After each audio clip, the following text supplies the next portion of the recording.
বিসমিল্লাহির রহমানির রহিম।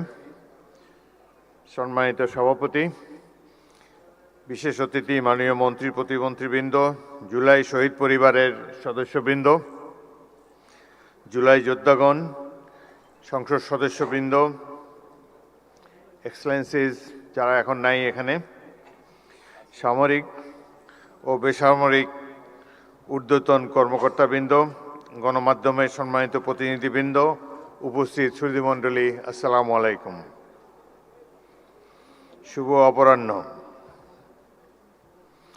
আজ মহান জুলাই গণ অভ্যুত্থান দিবস, জাতির ইতিহাসে স্বর্ণাক্ষরে লেখা এক অবিস্মরণীয় দিন। গণতন্ত্র, ন্যায়, মানবিক মর্যাদা রক্ষায় মুক্তিগামী ছাত্র জনতার বিজয়ের দিন। 2024 সালের এই দিনে ছাত্র জনতার সুতীব্র গণ অভ্যুত্থানের মুখে দীর্ঘ দেড় দশকের স্বৈরাচারী ও ফ্যাসিবাদী শাসনের অবসান ঘটে। ফ্যাসিবাদী সরকার, বশংবদ ব্যক্তিবর্গ পালাতে বাধ্য হয়, মুক্ত হয় স্বদেশ, সূচিত হয় নূতন প্রভাত। সুধীবৃন্দ, প্রথমে আমি জুলাই অভ্যুত্থানে শহীদ ব্যক্তিবর্গের রুহের মাগফিরাত কামনা করছি। গভীর শ্রদ্ধার সাথে স্মরণ করি আবু সাইদ, মুগ্ধ, ওয়াসিম, ইয়ামিন, ফারহান, নাফিজ, সজল, রাব্বি, মিরাজ, এনাম, তাইম, নাইমা, ছোট্ট শিশু রিয়া গোপ ও আহাদ সহ জুলাই অভ্যুত্থানে উৎসর্গকারী হাজারো বীর শহীদকে। তাদের আত্মদান ও দেশপ্রেম জাতিকে চিরকাল অনুপ্রাণিত করবে। সুধীমণ্ডলী, আমি বেশি সময় নেব না, আপনাদেরকে ধন্যবাদ দেই, ধৈর্য ধরে এতক্ষণ বসে আছেন। প্রকৃতপক্ষে বক্তৃতা দেওয়ার মানসিকতা হারিয়ে ফেলেছি। আজ এই অনুষ্ঠানটি একটি জাতীয় অনুষ্ঠান, সলেম অকেশন। জুলাই যোদ্ধাদেরকে শ্রদ্ধার সাথে স্মরণ করার জন্যই রাষ্ট্র এই অনুষ্ঠানের আয়োজন করেছে। কিন্তু যে দৃশ্য এখানে দেখলাম সেটিতেই অত্যন্ত দুঃখিত এবং লজ্জিত হয়েছি, ব্যথিত হয়েছি। সকালটা ভালোই কেটেছিল, টেলিভিশনে দেখেছি জুলাই জাদুঘর উদ্বোধনী অনুষ্ঠানটি। সেখানে মাননীয় প্রধানমন্ত্রী এবং অন্যান্য দেশের বিশিষ্ট ব্যক্তিবর্গ ছিলেন। জুলাই যোদ্ধাদের একটি মিলন মেলা দেখতে পেয়েছিলাম সকালে। জাতীয় ঐক্য সহজেই প্রতিভাত হয়েছিল, কিন্তু বিকেলের এই অনুষ্ঠানটিতে যা দেখলাম এটি অভিপ্রেত ছিল না, একেবারেই অনভিপ্রেত। জাতীয় অনুষ্ঠানে আমরা তো জাতীয় ঐক্যের কোনো বহিঃপ্রকাশ দেখাতে পারলাম না। ভুল তো মানুষ করেই, নিশ্চয়ই এখানে ডকুমেন্টারিতে অনেক ভুল আছে। প্রথম ভুল আমি দেখেছি, সেখানে তো আবু সাইদের ছবিই নাই। আবু সাইদ এই বিপ্লবের প্রতিচ্ছবি, প্রতীক। তার ছবি না থাকলে এটা কোনো ডকুমেন্টারি হলো না। সেখানে আরও নাই দেশনেত্রী বেগম খালেদা জিয়ার ছবিও তো নাই। সুতরাং কিছু ভুল হয়েছে এবং এই ভুল মাননীয় মন্ত্রী জোর হাতে স্বীকার করেছেন, ক্ষমা চেয়েছেন, বারংবার ক্ষমা চেয়েছেন। তারপর তো শান্ত হওয়া উচিত এই ধরনের একটা জাতীয় অনুষ্ঠানে।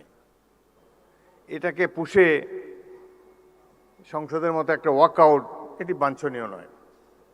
আমি লক্ষ্য করেছি মাননীয় সংসদ সদস্য আক্তার, তিনি তার অনুসারীদেরকে প্রশমিত করার চেষ্টা করেছেন, কিন্তু বাংলাদেশের নেতাকে তো মানে না সহজে অনুসারীরা।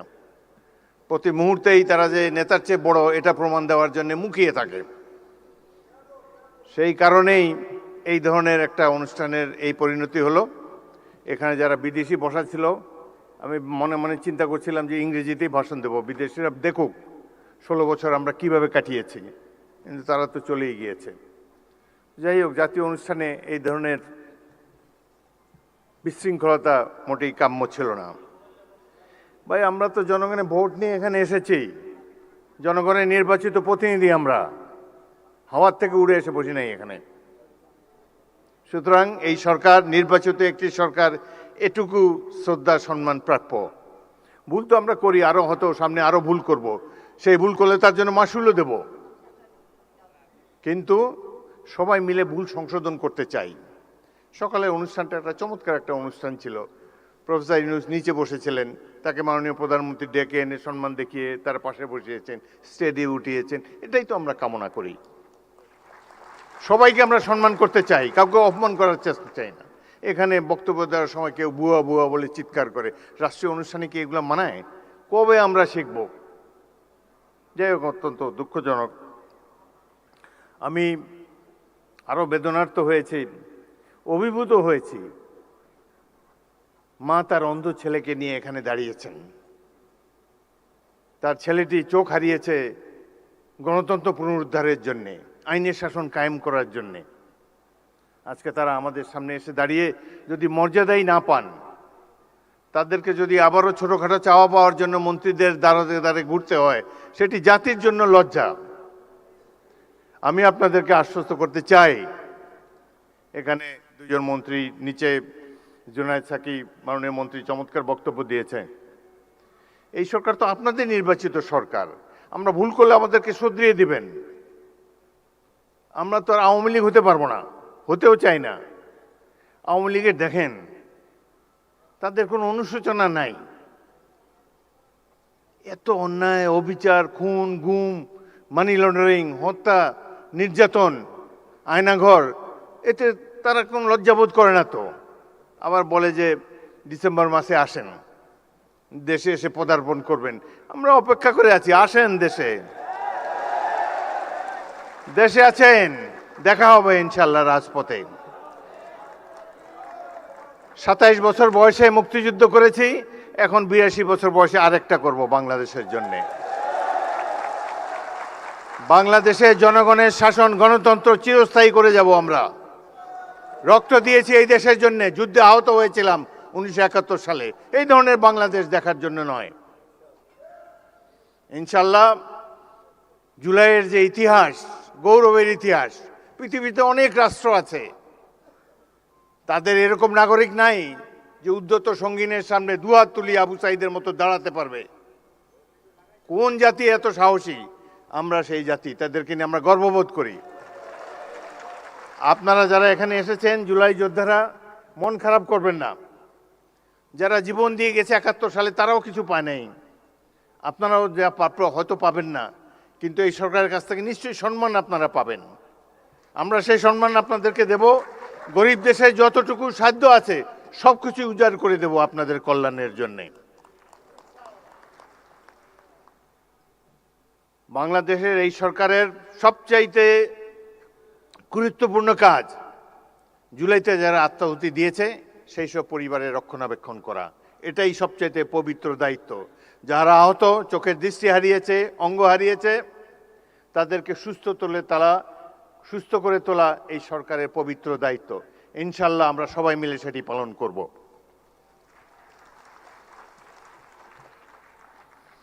জুলাই গণঅভ্যুত্থান আমাদেরকে রাষ্ট্র পুনর্গঠনের সুযোগ এনে দিয়েছে। আমাদের লক্ষ্য হওয়া উচিত একটি গণতান্ত্রিক, ন্যায়ভিত্তিক, দুর্নীতিমুক্ত বাংলাদেশ, যেখানে প্রতিটি নাগরিক সমান অধিকার ও মর্যাদা পাবে।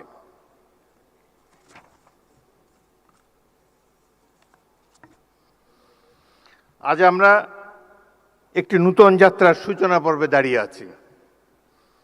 এই যাত্রাপথ সহজ নয়, মতের ভিন্নতা থাকবে, কিন্তু জাতীয় স্বার্থ, গণতান্ত্রিক মূল্যবোধ এবং দেশের স্বাধীনতা, সার্বভৌমত্বের প্রশ্নে আমাদের ঐক্য, সংযম ও প্রজ্ঞার পরিচয় দিতে হবে।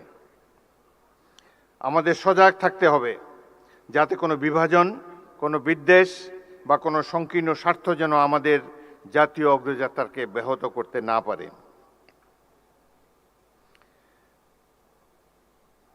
আজকে এই দৃশ্যটি একেবারেই অনভিপ্রেত ছিল। ভুল ত্রুটি তো হবেই মানুষের, সেটি আমরা সবাই মিলে শুধরে নেব। কোনো কিছুই তো পারফেক্ট না, মানুষ তো ভুল করতেই পারে। কিন্তু এইভাবে যে বিদেশি অতিথিদের সামনে যে নাস্তানাবুদ হলাম, এটি আমাকে খুবই ব্যথিত করেছে। এবং এই ঘটনায় সবচাইতে খুশি হবে যিনি পাশের দেশে বসে আছেন, তার জন্য অত্যন্ত আনন্দের একটি দিন। যাই হোক, আমরা এটার থেকে ভবিষ্যতেও শিক্ষা নেব। আমি ধন্যবাদ জানাই সরকার সমর্থক যারা এখানে বসে আছেন, আপনারা যারা ধৈর্য ধরে রেখেছেন, কোনো পাল্টা কথাবার্তা বলেন নাই, সেই জন্য আপনাদেরকে ধন্যবাদ জানাই। আসুন, মহান জুলাই গণ অভ্যুত্থানের চেতনাকে হৃদয়ে ধারণ করে ঐক্য, দেশপ্রেম, সততা ও পারস্পরিক শ্রদ্ধার শক্তিতে আমরা এগিয়ে যাই। শহীদদের রক্তে অর্জিত এই নতুন সম্ভাবনাকে আমরা একটি বৈষম্যহীন, গণতান্ত্রিক, ন্যায়ভিত্তিক, মানবিক ও সুধী সমৃদ্ধ নতুন বাংলাদেশ নির্মাণের দৃঢ় অঙ্গীকারে রূপান্তরিত করি। 1971-এ মহান মুক্তিযুদ্ধ সংগঠিত হয়েছিল গণতন্ত্র প্রতিষ্ঠার জন্যে। 71-এ এই জনযুদ্ধ ছিল গণতন্ত্র প্রতিষ্ঠার যুদ্ধ। একইভাবে জুলাইয়ের এই যুদ্ধ ছিল গণতন্ত্র প্রতিষ্ঠার জন্যে। কেউ কেউকে বলতে শুনেছি, আমরা কি নির্বাচনের জন্য জীবন বিসর্জন দিয়েছি নাকি? নির্বাচন তো গণতন্ত্রের অনুষঙ্গ। এই দেশে যতদিন গণতন্ত্র থাকবে, সাধারণ মানুষের মত প্রকাশের স্বাধীনতা থাকবে, ততদিনই আমাদের স্বাধীনতা, সার্বভৌমত্ব অক্ষুণ্ণ থাকবে। সুতরাং গণতন্ত্র কোনো হেলাফেলার জিনিস নয়।